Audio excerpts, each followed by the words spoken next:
Korban kebakaran di Pasar Senggol, Kota Makassar kini menempati tenda pengungsian. Hingga kini warga terus mengais puing-puing kebakaran untuk mencari barang berharga yang masih bisa diselamatkan. Warga korban kebakaran Pasar Senggol, Kota Makassar memasang tenda-tenda pengungsian untuk bernaung. Warga terdampak kebakaran membutuhkan bantuan berupa makanan cepat saji, perlengkapan sanitasi hingga kebutuhan bayi. Sejumlah warga berupaya mengais puing-puing kebakaran untuk mencari barang berharga yang masih bisa diselamatkan.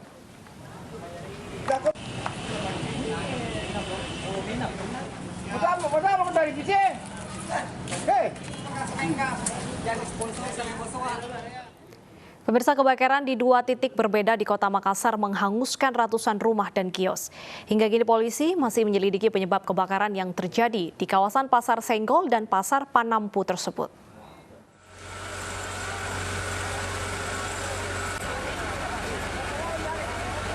Kebakaran melanda Pasar Senggol, Kecamatan Mariso, Kota Makassar, Sulawesi Selatan pada Sabtu malam hingga Minggu dini hari. Akibatnya puluhan rumah dan kios pedagang hangus terbakar. Petugas pemadam kebakaran dibantu warga berupaya memadamkan kobaran api, sementara itu pedagang lainnya menyelamatkan barang dagangan yang tidak terbakar. Mulai ini kalau menurut informasi tadi yang melakukan penanganan itu dari kios tadi, ada kios di sebelah itu. Katanya awal api itu di sana, tapi kita belum tahu penyebabnya itu dari apa. Saya belum bisa pastikan. Beberapa jam kemudian kebakaran kembali muncul, kali ini di pemukiman padat penduduk Kecamatan Talo di belakang Pasar Panampu, Makassar. Petugas pemadam kebakaran sempat kesulitan memadamkan api karena sebagian rumah terbuat dari kayu. Selain itu, kondisi jalan yang sempit dan ramainya warga yang berkerumun semakin mempersulit pergerakan petugas damkar. Ini jadi masuk informasi itu pertama di Pasar Panampu. Sekitar jam berapa?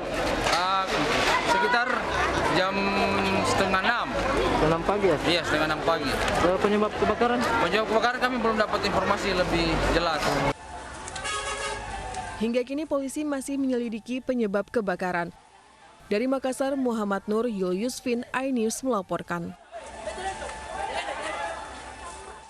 Jaksa Agung ST Burhanuddin saat ini berkantor di Gedung Badan Pendidikan dan Latihan Kejaksaan Agung di Jakarta. Berpindahnya kantor setelah ruang kerja Jaksa Agung ludes terbakar akhir pekan lalu. Jaksa Agung ST Burhanuddin mulai pagi tadi berkantor di Gedung Badan Diklat Kampus A di Ragunan, Jakarta Selatan. Jaksa Agung beserta staf menempati salah satu ruang di Badan Diklat yang sehari-hari digunakan untuk tempat pendidikan dan pelatihan pegawai kejaksaan. Selain Jaksa Agung, ruang kerja Wakil Jaksa Agung Muda, Pembinaan dan Biro Kepegawaian ikut pindah di Gedung Diklat ini. Sementara Jaksa Agung Muda Intelijen Jan S. Maringka berkantor di Badan Diklat Kejaksaan Kampus B di Ceger, Cipayung, Jakarta Timur. Pemindahan aktivitas Kejaksaan Agung setelah Gedung Kejaksaan Agung ludes terbakar akhir pekan lalu. Pemindahan kantor tersebut sampai batas waktu yang belum ditentukan mengingat kondisi Gedung Kejaksaan Agung yang terbakar membutuhkan waktu yang cukup lama untuk dibangun kembali. Polisi menggelar olah tempat kejadian perkara guna menemukan penyebab kebakaran yang menghanguskan seluruh bangunan Gedung Utama Kejaksaan Agung Republik Indonesia. Olah TKP berlangsung di Gedung Utama Kejaksaan Agung dengan dipimpin Kapus Lapfor Mabes Polri dan Direktorat Tindak Pidana Umum Bareskrim Polri. Selain itu, tim penyidik dari Direktorat Reserse Kriminal Umum Polda Metro Jaya dan Polres Metro Jakarta Selatan juga telah memeriksa 15 orang saksi dari pihak pengamanan dan internal Kejagung yang mengetahui blueprint atau cetak biru dari bangunan tersebut.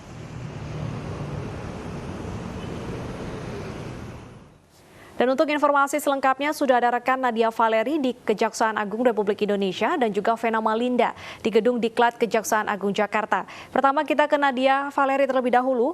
Nadia, bagaimana proses jalannya olah TKP dan apa hasilnya?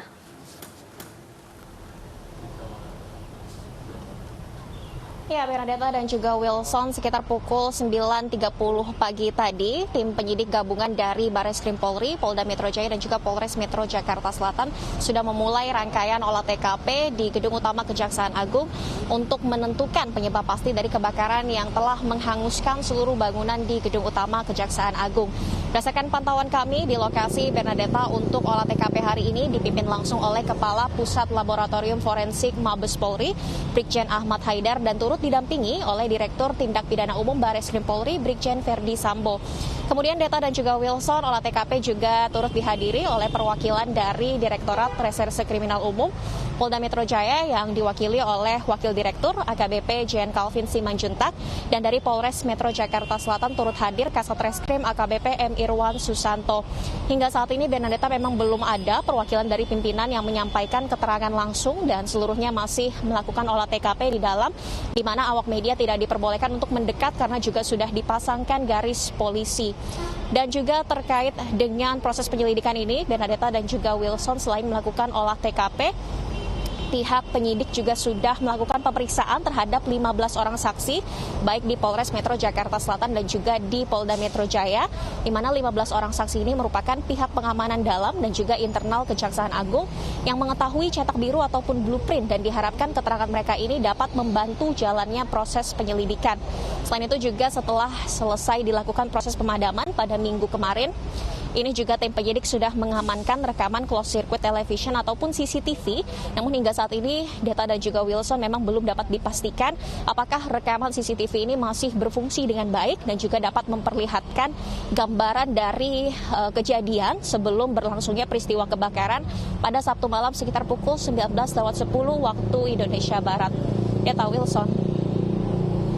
Terima kasih Nadia. Selanjutnya kita ke Vena Malinda di gedung Diklat Kejaksaan Agung. Vena, seperti apa suasana sementara kantor Jaksa Agung saat ini dan apakah sudah efektif pekerjaan yang dilakukan oleh jaksa?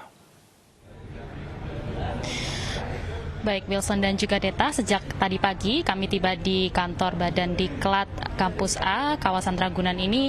Kami melihat sejumlah staf dari Kejaksaan Agung yang awalnya berkantor di Kejaksaan Agung kawasan Blok M ini sedang menunggu di lorong, tepatnya di sebelah gedung Wira Badan Diklat Kampus A.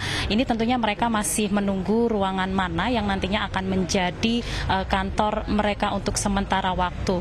Apakah akan dijadikan satu gedung saja atau disebar ke beberapa gedung, mengingat di kawasan Kampus A Kejaksaan Agung ini terdapat sejumlah gedung yang nantinya bisa digunakan sebagai kantor sementara, baik dari Jaksa Agung, kemudian Wakil Jaksa Agung, dan juga Jaksa Agung Muda bidang pembinaan.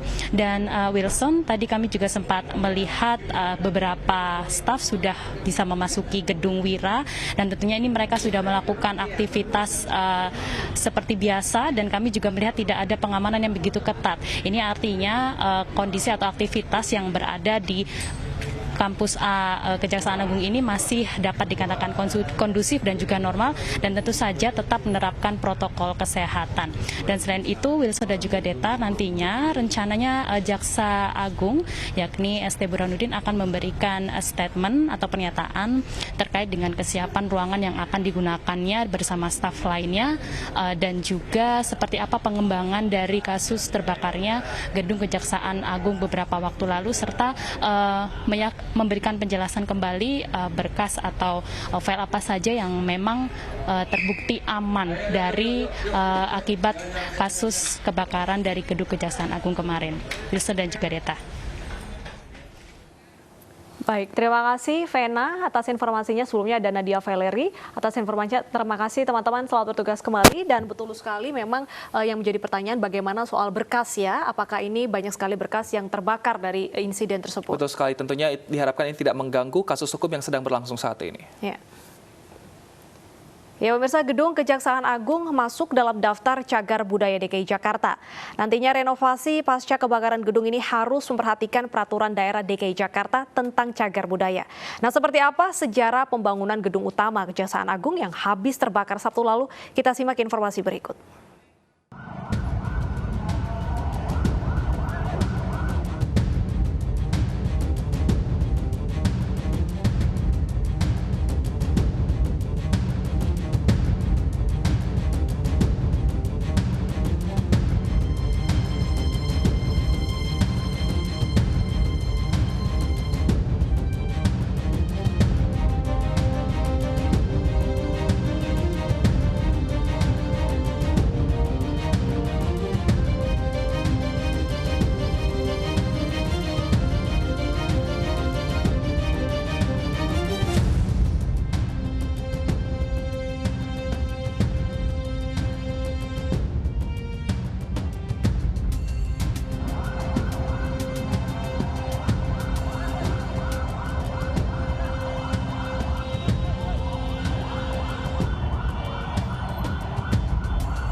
Pengadilan Negeri Jakarta Selatan hari ini menggelar sidang perdana pra-peradilan Anita Kolopaking. Anita ditetapkan tersangka karena diduga terlibat membantu pelarian Joko Chandra.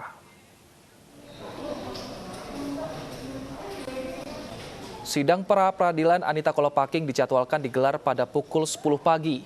Sidang seharusnya digelar pada tanggal 21 Agustus lalu, namun dijadwal ulang pada hari ini karena alasan cuti bersama. Dalam sidang kali ini dijadwalkan pemeriksaan kelengkapan administrasi pra-peradilan dan dilanjutkan dengan pembacaan permohonan. Bukan laporan, kami baru nanti aja masih dalam pendalaman, gak enak.